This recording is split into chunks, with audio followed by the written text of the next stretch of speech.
नमस्ते बच्चों, मैं आपका हिंदी अध्यापक और एक नए पाठ के साथ जिसका नाम है भगवान के डाकिए, जिसे लिखा है रामधारी सिंह दिनकर ने। तो भगवान क्या है? गॉड, भगवान देव।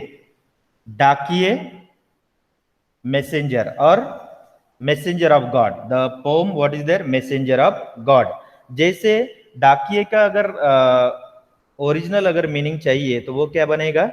पोस्टमैन हो जाएगा। जैसे हम लोगों को पत्र कौन ला कर देता है? पोस्टमैन ला कर देता है। हमारे परिवारजन या हम जिस पत्र को लिखते हैं उसे कौन पहुंचाता है? पोस्टमैन पहुंचाता है। तो वो संदेशवाहक बन गया। हमारा और हमारे फैमिली का संदेशवाहक कौन बन गया है? डाकिया बन गया है। मगर भगवान के डाकिए किसे कहा गया है, इसके बारे में रामधारी सिंह दिनकर ने यहाँ पर इस कविता में बताया है। हम लोगों ने पुराने जमाने में देखे कि कबूतर द्वारा पत्रोच्चार हमने किया है, घोड़ों के द्वारा पत्रोच्चार किया है, फिर पहिया आ गए, है ना। पहिया आने के बाद में रेलवे, फिर एरोप्लेन, ऐसे बहुत सारे गति बढ़ गई। और आजकल तो लैपटॉप, मोबाइल ने तो क्या कर दिया है? क्रांति ही कर दी ही। और सेकंड में, एक सेकंड में हम यहाँ से कहीं से भी मैसेज कर सकते हैं, संदेश भेज सकते हैं। मगर हम जो मैसेज भेज रहे हैं वो इंसानों के बीच में है। मगर यहाँ पर रामधारी सिंह दिनकर ने किसे मैसेंजर ऑफ गॉड कहा है? भगवान के डाकिए। आइए देखते हैं इस कविता के द्वारा। पक्षी और बादल ये भगवान के डाकिए है। रामधारी सिंह कह रहे हैं कि पक्षी और बादल, पक्षी और बादल। पक्षी क्या है? ये बर्ड है। पक्षी क्या है? ये बर्ड है ना। तो ये बर्ड और बादल, तुम्हारे बादल यहां पर, ये बादल, पक्षी और बादल जो है ये भगवान के डाकिए है। रामधारी सिंह कह रहे कि पक्षी और बादल कौन है? भगवान के डाकिए है। Ramdhari Singh says that the birds and the clouds are the messenger of God। ये भगवान के डाकिए है जो एक महादेश से दूसरे महादेश को जाते हैं। अब रामधारी सिंह दिनकर ने ऐसा क्यों कहा है कि पक्षी और बादल भगवान के डाकिए है? क्यों? क्योंकि जो एक महादेश, महादेश कंट्री, देश, एक देश से, अब देखो यहां पर पक्षी जो है उड़ते उड़ते, समझो पक्षी भारत का है तो वो पाकिस्तान में भी जा सकता है, चाइना में भी जा सकता है, इनके लिए कोई बॉर्डर नहीं है ना।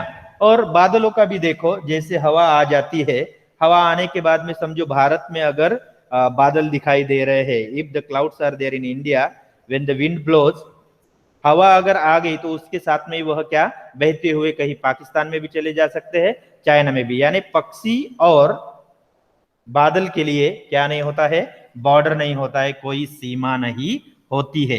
इसलिए रामधारी सिंह दिनकर ने कहा है कि पक्षी और ये जो बादल है कौन है? भगवान के डाकिए है। दूसरे महादेश को जाते हैं। क्यों जाते हैं? क्योंकि इनके लिए कोई सीमा नहीं है, ये कभी भी एक देश से दूसरे देश में उड़कर चले जाते हैं। इसलिए इनको क्या कहा है?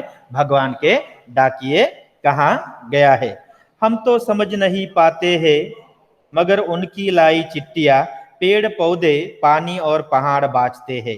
हम तो समझ नहीं पाते, we can not understand what, मगर उनकी लाई चिट्ठियां means what letters or message they are bringing, who, the birds and the cloud there, we cannot understand there, correct, we cannot understand, but who can understand and read there?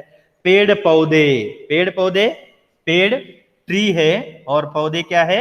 Plant है। पौधे क्या है? Plant है। कौन पढ़ते हैं इनके पत्र?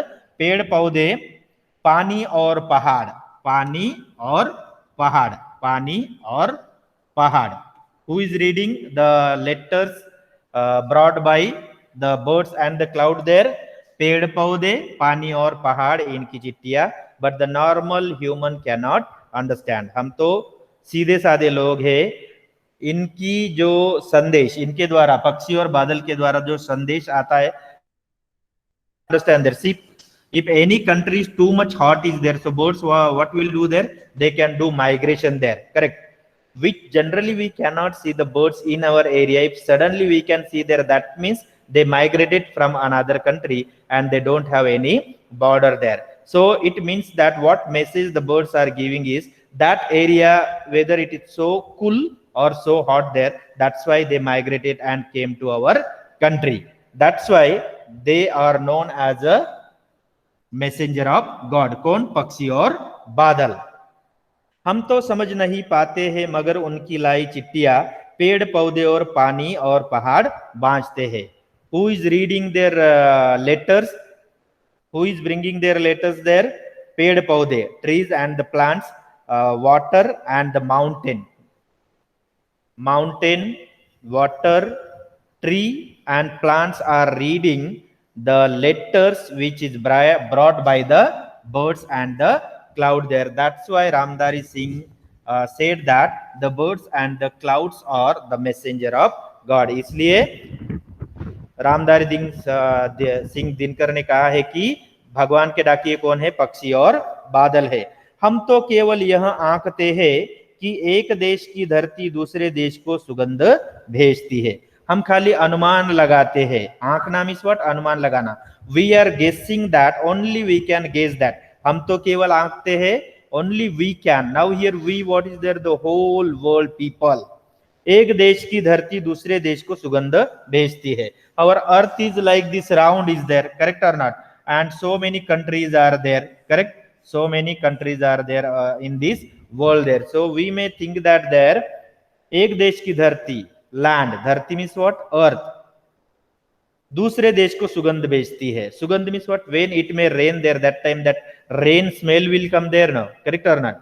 So that, so the normal people will think that, oh, this smell is coming from the another country, maybe nearby country or neighbor countries are there, no, maybe it is raining there, that is China or Pakistan, correct? हम तो केवल आंकते हैं कि एक देश की धरती दूसरे देश को सुगंध भेजती. Just we are guessing that, oh, it is maybe raining there in Pakistan और China, that's why this cold air is blowing here, correct? Only we can guess. हमें क्या कर सकते हैं? खाली अनुमान ही कर सकते हैं. और वह सौरभ हवा में तैरते हुए पक्षियों की पांखों पर तीरता है. Now see there, how can we? Suppose the bird is coming from another country there and it is raining there, correct? If it is raining there or the cloud is blowing and coming here, so what will happen there? पक्षियों की पांखों पर. How? पांखों पर means what? That smell is there, no? We can imagine on the wings of bird, on the wings of bird. पक्षियों के पंखों पर वो वाली सुगंध जो है हम लोग क्या कर सकते हैं? देख सकते हैं. पक्षियों की पांखों पर तीरता है और एक देश का भाप दूसरे देश में पानी बनकर गिरता है. And the water vaporation of one country, it is going and falling there in another country. How there? Now you see there, correct? Here sunlight is there, correct? And here sea or something is there in India. When the sun rays fall here, the water vapor will go up there. The water vapor will go up there. Then again what it will become there? It will become a cloud here. बादल यहाँ पर बनेंगे. ये बादल बनेंगे और फिर से क्या होगा?